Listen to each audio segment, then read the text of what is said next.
అందరికీ నమస్కారం. శ్రీ గురుభ్యో నమః. దత్తాత్రేయ సమారంభం స్వప్రకాశానంద మధ్యమ అమృతానంద పర్యంతం వందే శ్రీ గురుభ్యో నమః. బృందావనం ఆ పేరు చెప్పగానే గుండెల్లో ఆనందం.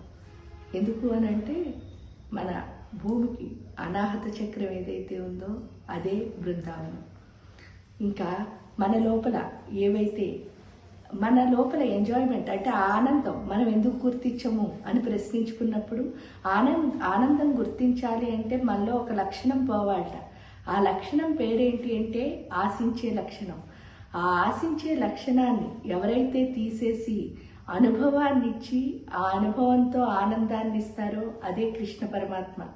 అది ఎలా అండి అనంటే అక్కడ ఆయనకి అష్టసక్కులు మీరు చూస్తే ఆ అష్టసక్కులే అష్టపాసాలు. ఈ అష్టపాసాలు ఎప్పుడైతే వెళ్ళిపోతాయో మన లోపల, ఎప్పుడైతే అష్టపాసాలు మన లోపల కట్ అయిపోతాయో ఆ కట్ అయినప్పుడే మనం అనుభవం అంటే ఏంటి అంటే రాధాదేవితో ఐక్యం అవుతాం. ఆ రాధాదేవితో ఎప్పుడైతే ఐక్యమయ్యామో రాధా కృష్ణుడు వేరు కాదు. ఇక్కడ కృష్ణ అంటే ఆనందము అని అర్థం. అదే తృష్ణ. ఆ తృష్ణ అనే ఆనందాన్ని మనం పొందడమే బృందావనం యొక్క ముఖ్య ఉద్దేశం.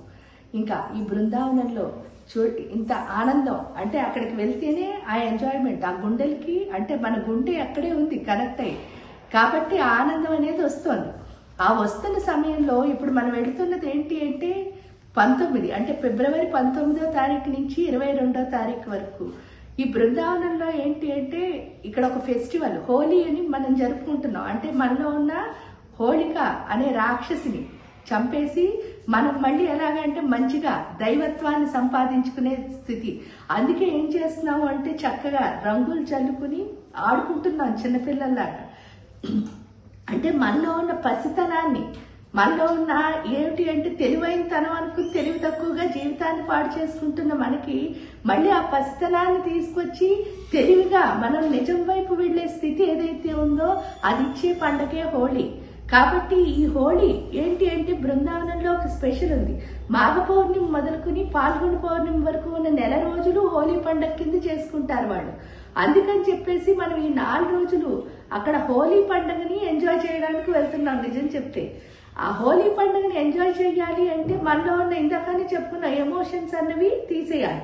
అందుకని చెప్పేసి మనం ఏం చేసుకుంటున్నాం, తర్పణాలు, యంత్ర పూజలు, జపాలు, హోమాలు ఇవన్నీ చేసుకుని ఆ హోలీని ఆడుకుంటున్నాం అనమాట. కళావాహనలు ఇవన్నీ చేసుకోవడం ద్వారా ఏమవుతుంది అంటే మనలో ఉన్న ఎమోషన్ బ్యాలెన్స్ ఎప్పుడైతే వస్తుందో అక్కడ వచ్చిన మన ఆనందాన్ని మనం ఎంజాయ్ చేయగలుగుతాం. ఆ ఆనందాన్ని ఇచ్చేది ఎవరు అంటే కృష్ణుడే. కాబట్టి అందరూ బృందావనం వచ్చి చక్కగా ఆ ఆనందాన్ని అనుభవించాలని కోరుకుంటున్నాను. ఒకవేళ అయ్యో మేము రాలేకపోయామండి అని అనుకుంటే ఇందులో వర్చువల్గా కూడా పార్టిసిపేట్ చేయొచ్చు.